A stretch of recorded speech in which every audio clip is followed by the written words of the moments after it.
बिस्मिल्लाहिर्रहमानिर्रहीम अस्सलाम वालेकुम।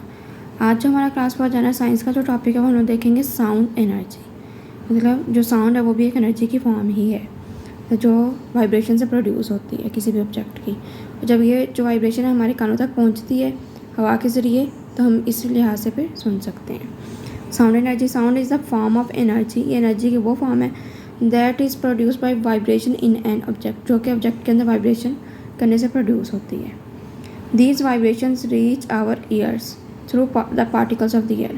ये जो वाइब्रेशन है हमारे कानों तक कैसे पहुंचती है? एयर के पार्टिकल के through. In this way we hear sound. इसी वजह से हम लोग जो है वो आवाज़ सुन सकते हैं। तो एक्टिविटी है छोटी सी, और ये एक कॉमन एक्टिविटी है, आप लोग ने अक्सर देखी भी होगी और की भी होगी।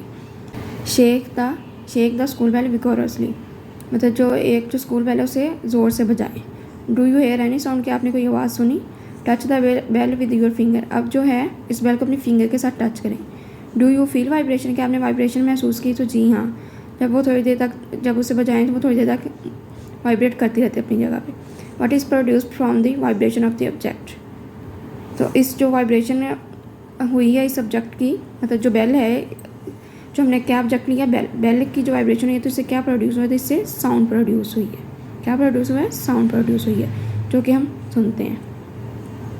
The vibrating object produces sound, जो वाइब्रेटिंग ऑब्जेक्ट होते हैं वो साउंड प्रोड्यूस करते हैं। Sound needs some medium to travel, sound को ना कुछ मीडियम चाहिए ट्रैवल करने के लिए, ठीक है, मतलब वो बगैर मीडियम के ये ट्रैवल नहीं कर सकती।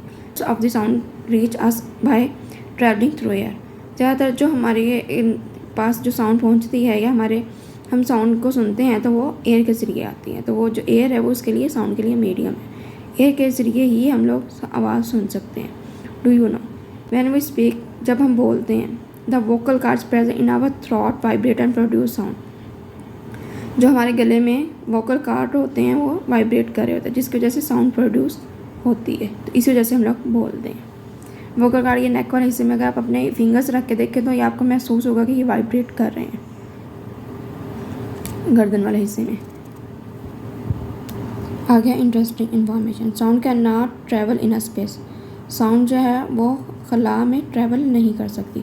This is a reason we can not hear the sound of explosion in the sun, यही वजह है कि फिर हम जो सन में जितने भी धमाके होते हैं वो हम लोग सुन नहीं सकते, क्योंकि खला में जो है आवाज़ सफ़र नहीं कर सकती, ट्रैवल नहीं कर सकती। अब ये जो लाइट की तरह ये भी साउंड भी रिफ्लेक्ट होती है। कैसे रिफ्लेक्ट होती है? जब भी ये किसी ऑब्जेक्ट के साथ बाउंस बैक होती है, टकराती है, फिर वो बाउंस बैक होती है, तो एक सर्टन डिस्टेंस पे तो हम उसे दोबारा सुन सकते हैं। इसे क्या बोलते हैं? इको बोलते हैं। ये इको की डिफाइन है।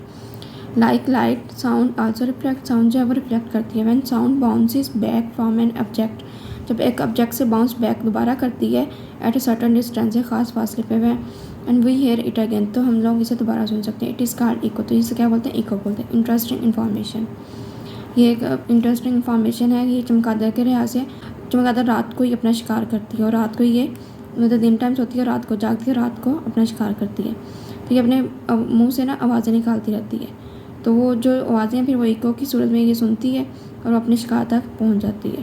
Bat uses echo to catch its prey in the dark, जो चमगादड़ है वो रात के अंधेरे में अपना शिकार पकड़ने के लिए अब इको यूज़ करती है। It emits sound from its mouth, ये अपने मुंह से जो है आवाज़ें निकालती है। By using eco of its sound, अपनी साउंड की जो इको इस्तेमाल करते हुए, it find the way in the dark to reach the prey, तो ये अपने शिकार को तारीकी में तलाश करती है, फिर उसे खा जाती है।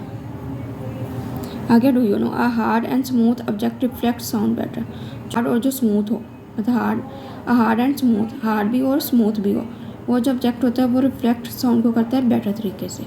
Do you know to hear a clear echo सुनने के लिए the reflecting surface should be at least 17 metre away from the source of the sound, जो रिफ्लेक्टिंग सरफेस है उसे 17 मीटर अवे होना चाहिए जब हम लोग इको सुने, क्लियर इको सुनने के लिए जो साउंड सरफेस है, मतलब 17 मीटर दूर होना चाहिए जो रिफ्लेक्टिंग सरफेस है, ताकि हम उसकी क्लियर इको सुन सकें।